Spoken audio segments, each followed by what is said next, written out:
Now that you've decided to sell your life away, we talked about in the video, people think that starting a business is the Instagram sexy appeal effect of being on vacation and traveling the world, or, all this free time and stuff. And that's a stark contrast from the reality is you're going to work your face off for the first few years. So now that you've decided that you've signed up for this and you're ready, where do you start?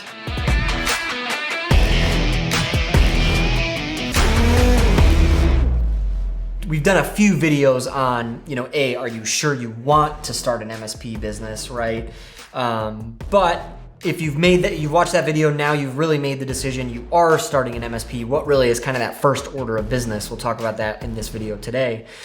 I think a lot of us as engineers, right, and the techie in the business, we automatically go after the things that we love and are easy to handle and navigate, but we also get paralysis analysis. Everyone always asks, what tool should I be using? I need to pick an RMM. I need to pick a PSA.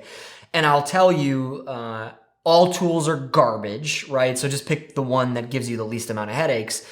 And none of that really matters. There's one thing that is first and foremost the first order of business. I'm Stephen Taylor. This is WeeklyST. 10 years ago, I started a Chicagoland cybersecurITy support company, and we've grown it to a couple $1 million. So these are my thoughts in hindsight, 2020 retrospect of what I learned in starting our business here.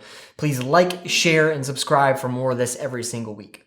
Another video that we talked about, right? A lot of people ask, well, what should my package be? What should it include? What should my pricing be? And we did a whole video on this. The point blank answer is include everything that you think is the right things and the right recommendations and the right process and procedure for your clients. Include all of that, roll it all together, and charge them $150 a user a month. Easy, straightforward, simple. Commonly, one of the other big questions, when somebody says they've started an MSP is, how do I market, or how do I go and get new customers? And I think that's my punchline. The number one thing you need to focus on when starting your business, in any business, but as an MSP, is you've got to have customers. You've got to have someone writing you a check, revenue coming in the door to justify you buying a PSA and an RMM tool and all this other stuff, right? Before you go and sign up all the tools and figure out how to package it, let your prospects and let your customers tell you what they want, right?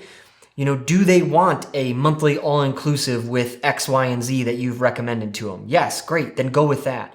Do they want, to pay you 10 grand in cash and then call you when they need to, and if that's the consensus, then great, run with that. Whatever it may be, your prospects and your sales meetings and your dialogues with other businesses who need your help, they're going to lead you. They're going to tell you what they want and what they need. Now, it's your job as a professional to make the proper recommendations and maybe kind of lead them into the solution that you'd want them to subscribe to.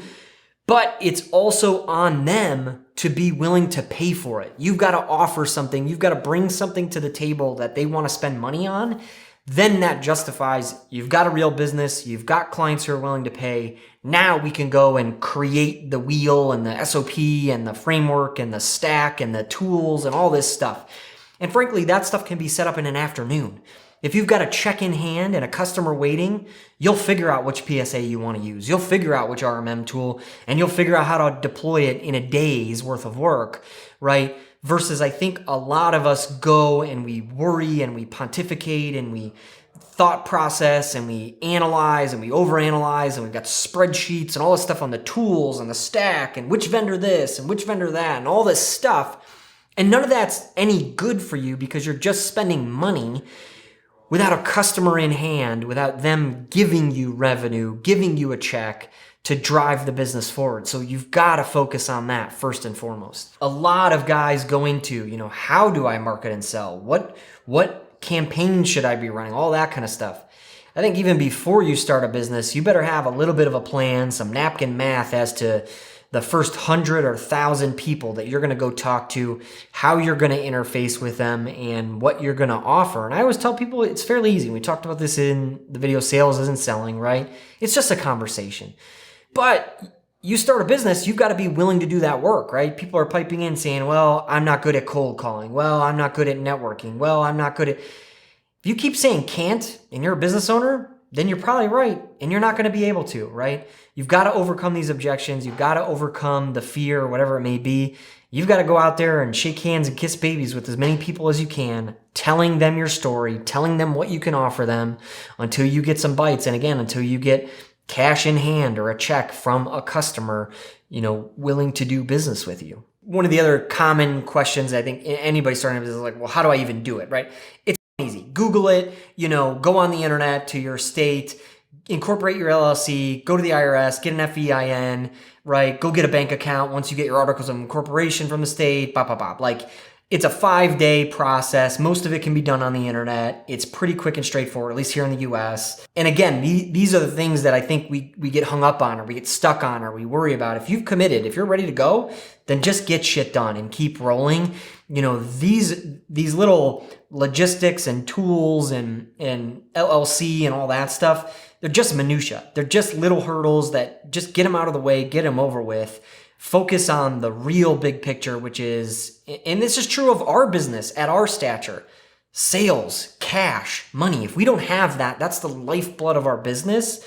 That has to be the number one focus. And it's not for capitalism. It's not for money in my pocket personally. It's for the success and the continuation of this business. We've got to be selling. If you're not moving forward, you're moving backward, right? And you've got to go out there and sell. You've got to get customers. We're engineers. We're going to tinker, right? We're going to play around, and it's easier to set up tools and set up an SOP or an automation in a tool set than it is to go knock on a door and say, hey, my name's Steven. I run an IT company. How can we help you? I think we run away from the work that we're fearful or is unnerving for us or we're not comfortable with, and we bury ourselves in the work of the things that we are comfortable with, the technologies and the tools, right? You hear guys all the time, oh, I'm working 65 hours a week. I don't have time for anything else. Well, it's because you're doing it to yourself. You're bringing it on yourself, and you're avoiding the more important work of sales and marketing and building your business and working on your business, not in IT, pun intended, right? The question for everybody is, once you realize, let's not worry about the tools, let's not worry about all the logistics, all this kind of stuff.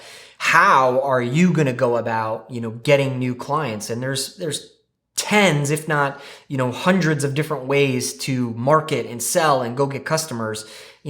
Go and pick yourself 3 and just go nuts, right? You've got to literally get out there and go sell. So, what are the 2 or 3 ways that you're going to put yourself out there to see if you can't drum up some more business?